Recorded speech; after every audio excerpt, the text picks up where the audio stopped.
మన దేవుడు గుండె చెదిరిన వారిని ఆదరించేవాడు, బాగు చేసేవాడు, గాయములను చేసేవాడు కాదు, గాయములను కట్టేవాడు.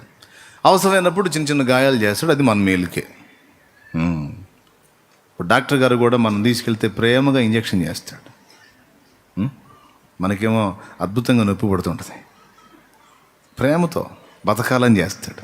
సర్జరీ చేసేటప్పుడు వాళ్ళు ప్రేమగా గాయం చేస్తారు బ్రతికించడం కోసం. దేవుడు కూడా ప్రేమతో కూడిన గాయాలే కొన్ని చేస్తాడు. కొన్ని దేవుడు ప్రేమతో చేసే గాయాలు ఉన్నాయి, కొన్ని మనం జిల్లాకు పనులు చేసుకున్న గాయాలు ఉంటాయి. ఏం పనులు? జిల్లాకు పనులు చేసుకున్న గాయాలు కొన్ని ఉంటాయి. ఈ గాయాలు ఆ గాయాలు అన్నీ కట్టేవాడు ఆయనలే, ఆయనకి మహిమ కలిగింది. లేవు మన సొంతంగా పిచ్చి పనులు చేసుకొని ఎత్తికి తెచ్చుకొని లేవు. ఎవరికి వాళ్ళు ఊహించుకొని చూసుకోండి, ఒకసారి వెనక్కి చూసుకోండి, ఆలోచించుకోండి. లేవు, బోల్డ్ అని ఉన్నాయి. ఇప్పుడు వాటి తాలూకి నెత్తినేసుకొని ముర్రో కుయ్యో అని కొట్టుకుంటున్నారు చాలామంది. అప్పుడు అలా చేయకపోతే బాగుండు కదా అని. అన్ని గాయాలు కట్టువాడు ఆయన. ఎండిపోయిన ఎముకలారా యెహోవా మాట ఆలకించండి అని తన దాసుని ద్వారా ప్రవచనం అయితే ఒక వాక్కు రిలీజ్ చేస్తున్నాడు. ఒకప్పుడు బాగానే ఉన్నావు, ఇప్పుడు ఎండిపోయిన పరిస్థితికి వచ్చేసావు, పట్టించుకునే దిక్కు లేదు. సజీవుడైన మనిషి అంటే ఎవరన్నా పలకరిస్తాడు, కానీ చచ్చిపోయి ఎండిపోయి ఎముకలు అంటే ఎవడు పట్టించుకుంటాడు? అసలు రావడానికి ఎవరు ఇష్టపడరు, భయపడతారు. కానీ దేవుడు తన వాక్కును వెల్లడి చేసి ఆ ఎండిపోయి నిస్తేజమైనటువంటి ఆ ఎముకల్లోకి దేవుడు తన వాక్కును పంపిస్తున్నాడు. చూడండి, చదువు. ప్రవచనమైతే ఇలాగూ ప్రవచించు. చదువుమా. చర్మము కప్పి మీకు నరములనిచ్చి మీ మీద మాంసము పొదిగి చర్మం మీ మీద కప్పెదను. మీలో జీవాత్మనుంచగా మీరు బ్రతుకుదురు. అప్పుడు నేను యెహోవానై ఉన్నానని మీరు తెలుసుకొందురు. ఆయన నాకిచ్చిన ఆజ్ఞ ప్రకారము, వినాలి, ఈ మాట జాగ్రత్తగా వినాలి. ఆయన నాకిచ్చిన ఆజ్ఞ ప్రకారము నేను ప్రవచించుచుండగా గడగడమను ధ్వని ఒకటి పుట్టెను. అప్పుడు ఎముకలు ఒకదానితో ఒకటి కలుసుకొనెను. చూడండి, ఇది ఎంత వింతైన సంఘటన. దేవుని వాక్కు వెల్లడి కాకముందు అవన్నీ చెల్లాచెదురుగా ఉన్నాయి, నిర్జీవమైనవి, నిస్తేజమైనవి. ఎప్పుడైతే ఎండిపోయిన ఎముకలారా యెహోవా మాట ఆలకించండి అన్నప్పుడు అవి విన్నాయో వాటిల్లోకి చైతన్యం వచ్చేసింది. ఎండిపోయి చెల్లాచెదురుగా ఉన్న ఎముకలన్నీ చక్కగా కదలటం మొదలుపెట్టినాయి. వాటి కదలిక ఎలా ఉందంటే దైవజనుడికి గడగడమను ధ్వని పుట్టిందట. చూస్తా ఉండగానే ఎముకలన్నీ అలాగా కదిలిపోతూ ఉంటే ఆశ్చర్యం కదా. గడగడగడమని ధ్వని పుట్టేసరికి నిర్ఘాంతపై చూస్తున్నాడు. ఎముకలన్నీ టక లేచి, చేతి ఎముకలన్నీ సెట్ అయిపోతున్నాయి, కాలు ఎముకలన్నీ సెట్ అయిపోతున్నాయి, తల ఎముకలన్నీ సెట్ అయిపోతున్నాయి. మీకు తెలుసా, మన పళ్ళు కూడా ఎముకలో ఒక భాగమే. అదిగో అలాగా మొత్తం ఎండిపోయిన ఎముకలన్నీ గడగడమను ధ్వని పుట్టేసి దైవజనుడు ప్రవచించాడు. ఆ ఎముకల గల లోయలో అవన్నీ కూడా కదిలిపోతూ ఉన్నాయి. పూర్రెళ్ళు, కాళ్ళ ఎముకలు, చేతుల ఎముకలు మొత్తం కలిసిపోతూ ఉన్నాయి. గమనించండి, సగం పనే అయింది. చూడండి, ఎండిపోయిన ఎముకలన్నీ తిరిగి ఒకదానికొకటి సెట్ అయిపోయినాయి. వాటి మీదకి చర్మం వచ్చింది, దాని మీద మాంసం పొదగబడింది, నరములు అల్లబడ్డాయి, పైన ఫినిషింగ్ టచ్ లాగా చర్మం కప్పబడింది. టోటల్గా ఒక మానవ శరీరము అక్కడ ఏర్పడింది. అయితే పని పూర్తయిందా లేదా? బాడీ అంతా రెడీ అయిపోయింది, కానీ అంతటితో పని పూర్తవలా. అంతవరకు బాడీ రెడీ అయ్యి ఆగిపోతే అది శవం. సగం పనే జరిగింది, అసలైన పని ఇంకొకటి ఉంది. దానిలోనికి చైతన్యం తీసుకొచ్చి దాన్ని కదిలించి దాన్ని నడిపించగలిగేటువంటి జీవాత్మ రావాలి అందులోనికి. దేవునికి స్తోత్రం కలుగును గాక. హల్లెలూయా. ఈరోజు దేవుడు మనల్ని అన్ని రీతుల్లో చక్కజేసి ఎండిపోయిన ఎముకల్ని సెట్ చేసినట్టుగా మొత్తాన్ని సెట్ చేసి లోపముగా ఉన్నవి దిద్ది అన్ని విషయాల్లో చక్కజేసి మనల్ని ఇప్పుడు ఒక పొజిషన్లో పెట్టాడు. ఇప్పుడు దేవుడు మరొక విషయం పలకాలి, మన విషయంలో మరొక మాట పలకాలి. ఏంటది? జీవాత్మ నలువైపుల నుండి రమ్ము. చదువు. అప్పుడు ఆయన నరపుత్రుడా జీవాత్మ వచ్చినట్టు ప్రవచించి ఇట్లనుము, ప్రభువుకు యెహోవా సెలవిచ్చినదేమనగా జీవాత్మ నలుదిక్కుల నుండి వచ్చి హతులైన వీరు బ్రతుకున్నట్లు వీరి మీద ఊపిరి విడువుము. అద్దుగో, ఎవరి జీవాత్మ? నలువైపుల నుండి వచ్చే ఈ జీవాత్మ ఎవరు? ఆ జీవాత్మ వచ్చి వారిపైన ఊపిరి విడవటం ఏమిటి? ఆత్మను విడువనట్లా. జీవాత్మ నలువైపుల నుండి రా, హతులైన వీరు బ్రతుకున్నట్లు. శవములుగా ఒకప్పుడేమో ఎండిపోయిన ఎముకలు, చెల్లాచెదురైపోయిన ఎముకలు, ఇప్పుడేమో 3 భాగాలు పని పూర్తయి శవములు. అయితే అంతటితో పని కంప్లీట్ కాలేదు. ఇప్పుడు జీవాత్మ పని చేయాలి. జీవాత్మ రమ్ము, నలువైపుల నుండి రమ్ము, వచ్చేం చేయాలి? హతులైన వీరు బ్రతుకున్నట్లు వీరి మీద ఊపిరి విడువుము అన్నప్పుడు తర్వాత ఏం జరిగిందో చూడు. ఆయన నాకు ఆజ్ఞాపించినట్లు నేను ప్రవచించగా జీవాత్మ వారిలోనికి వచ్చెను. వారు సజీవులై లేచి లెక్కింపసఖ్యము కాని మహాసైన్యమై నిలచిరి. రైట్. ఇప్పుడు వరుసగా 3 మాటలు చెప్పుకుందాం. నంబర్ 1 ఎండిపోయిన ఎముకలు, నంబర్ 2 శవములు, జీవాత్మ వచ్చి వారిలో ప్రవేశించగానే సైనికులు. ఈ 3 ఘట్టాలు జరగడానికి దేవుని వాక్కు విడుదల కావాల్సి వచ్చింది.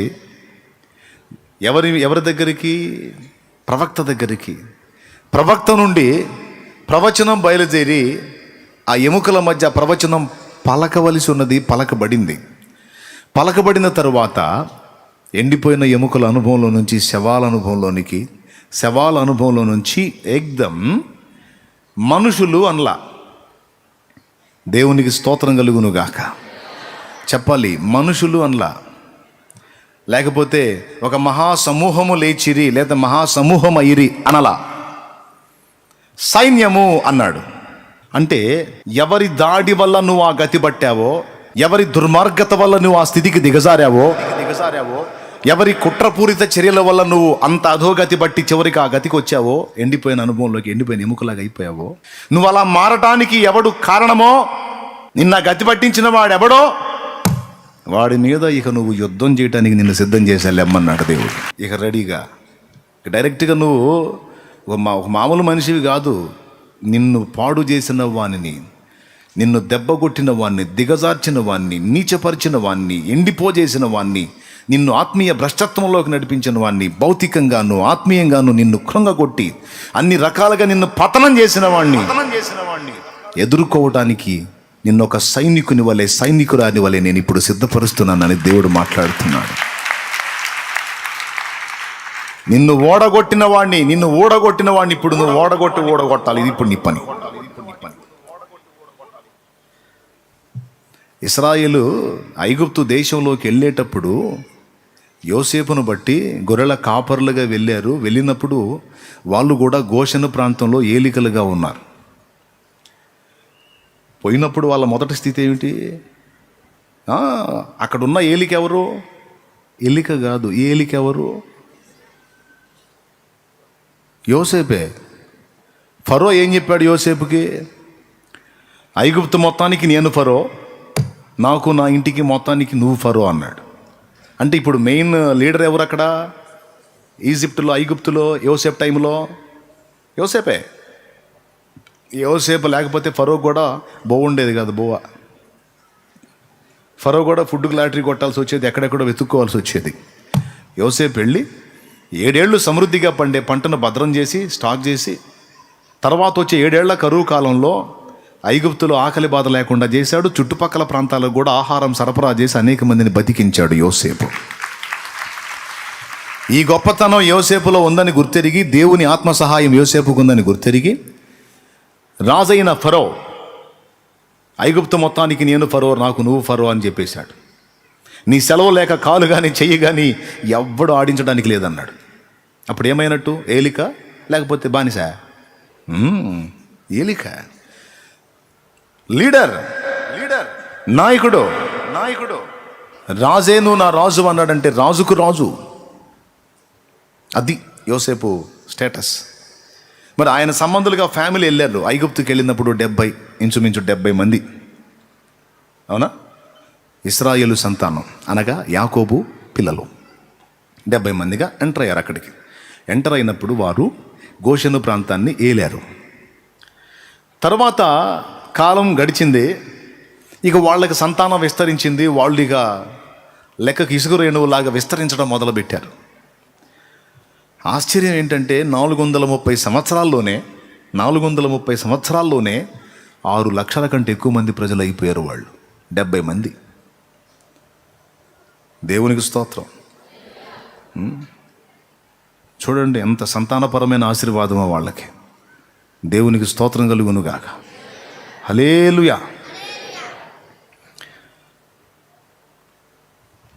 సంతానం విస్తరించక ముందు 70 మంది అక్కడికి పోయినప్పుడు ఏలికలు, తర్వాత వాళ్ళందరినీ యోసేపుని ఎరగనటువంటి రాజు ఇంకొకడు లేచాడు, ఫరో. వాడు లేచి ఏలికలుగా అక్కడికి ఎంటర్ అయిన వాళ్ళని బానిసలుగా మార్చేశాడు. ఇక్కడ మనకి ఇందాక నేను లోయలో చెప్పిన అనుభవం కనపడిద్ది. ఒకప్పుడు బాగానే ఉన్నారు, కానీ హతులై ఎండిపోయిన ఎముకలు అయిపోయారు. తర్వాత 3వ రౌండ్లో తిరిగి దేవుడు వారిని సిద్ధపరిచాడు. ఐగుప్తుకు పోయిన ఇశ్రాయేలు గతి కూడా అలానే ఉంది. పోయినప్పుడు వారు ఏలికలు, కొంతకాలం తర్వాత బానిసలు, దాసులు అయిపోయారు. వాళ్ళ మీద పెత్తనం చేసి ఒకడు ప్రతి విషయంలోనూ వాళ్ళని అణచివేతకు గురి చేసి వాళ్ళని ఏలి చివరికి బానిసలు. కడుపు నిండా తిండి పెట్టలేదు, ఒంటి నిండా వస్త్రం ఇయ్యలేదు, వెట్టి చాకిరి చేయించారు వాళ్ళ చేత. అవునా? రైట్. మీలో ఎవరైనా ఆ రెఫరెన్స్ తీస్తే సంతోషిస్తా. మోషే అక్కడికి వెళ్ళి ఇశ్రాయేలు జనాంగాన్ని ఐగుప్తు నుండి బయటికి తెచ్చేటప్పుడు వారు ఏ విధముగా బయలు వెళ్ళిరి? నా ప్రశ్న. ఎలా బయలు వెళ్ళారో మీరు జవాబు చెప్పాలి నాకు. నేను 3 అంకెలు లెక్క పెడతా. రిఫరెన్స్ చూపించాలమ్మా. అమ్మా 1, 1:30, 1:30, 1:30, 2. వారు ఐగుప్తు నుండి బయలుదేరినప్పుడు వారు ఏ విధంగా బయలుదేరారు? ఏమని బయలుదేరారు? అప్పుడు ఇశ్రాయేలీలు రామేసేసు నుండి సుక్కోతుకు ప్రయాణమైపోయిరి.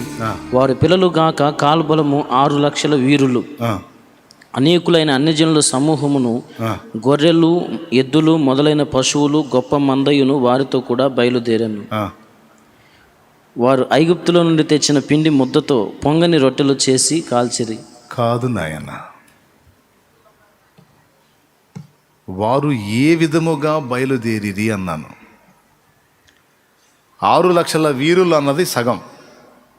లేఖనం ఏం చెప్పిందో తెలుసా? వారు యుద్ధ సన్నద్ధులై బయలుదేరిరి అంటాడు. వారు యుద్ధ సన్నద్ధులై బయలుదేరిరి అంటే ఎలా బయలుదేరారో తెలుసా? సైన్యముగా బయలుదేరారట.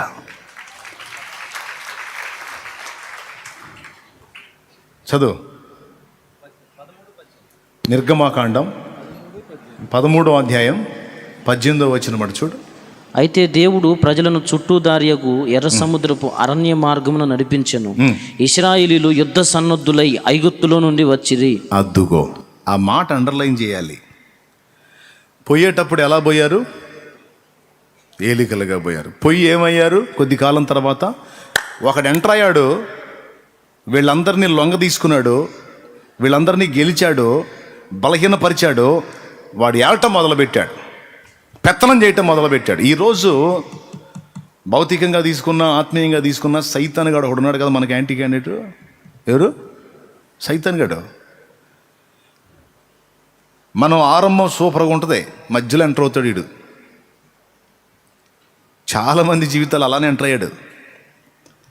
అటు భౌతికంగా అంటే ఈ శరీర సంబంధంగాను, అటు ఆత్మీయంగాను 2 రకాలు కూడా పతనం చేశాడు. వేటాడుతున్నాడు, ఆట ఆడుతున్నాడు, గాలాలకు మనల్ని తగిలించి గంతులేస్తున్నాడు వాడు. వాడిపోయేటట్టు, ఓడిపోయేటట్టు, ఎండిపోయేటట్టు, దిగజారిపోయేటట్టు, బలహీనపడేటట్టు, తొట్టుపడేటట్టు, త్రోవ తప్పేటట్టు, దిగజారిపోయేటట్టు చేశాడు. సఫలమయ్యాడు. చాలా సందర్భాల్లో, చాలా విషయాల్లో మనల్ని వాడు గెలిచాడు.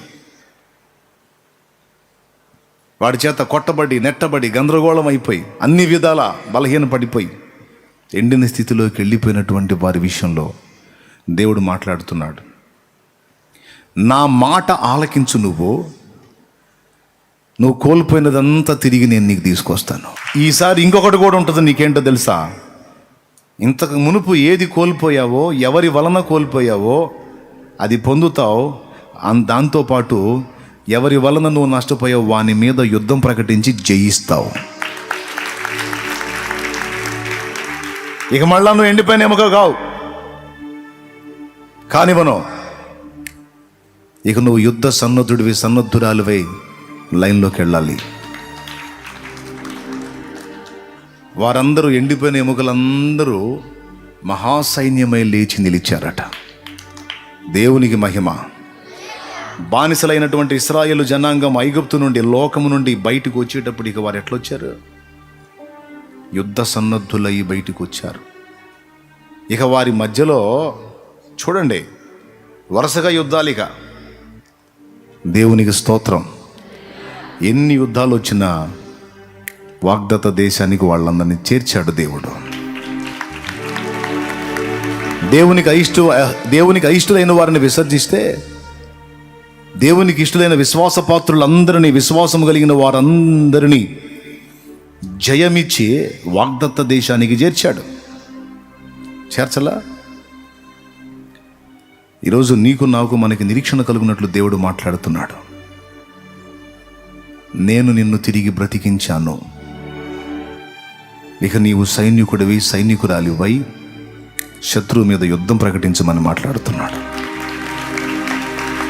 చెవులు గలవాడు ఆత్మస్వరం వినుగాక.